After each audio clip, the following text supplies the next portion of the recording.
কতবার যে আমি তোমাকে স্পর্শ করতে গিয়ে গুটিয়ে নিয়েছি হাত, সে কথা ঈশ্বর জানেন।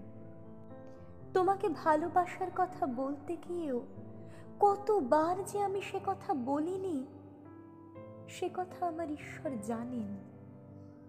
তোমার হাতের মৃদু কড়া নাড়ার শব্দ শুনে জেগে উঠবার জন্য দরজার সঙ্গে চুম্বকের মতো আমি গেঁথে রেখেছিলাম আমার কর্ণযুগল।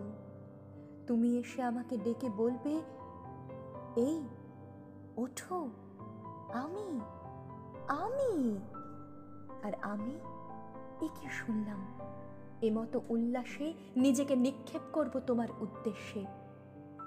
কতবার যে এরকম একটি দৃশ্যের কথা আমি মনে মনে কল্পনা করেছি, সে কথা আমার ঈশ্বর জানেন। আমার চুল পেকেছে তোমার জন্য, আমার গায়ে জ্বর এসেছে তোমার জন্য।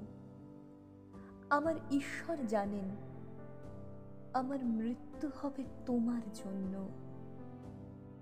তারপর অনেক দিন পর একদিন তুমিও জানবে আমি জন্মেছিলাম তোমার জন্য, শুধু তোমার জন্য।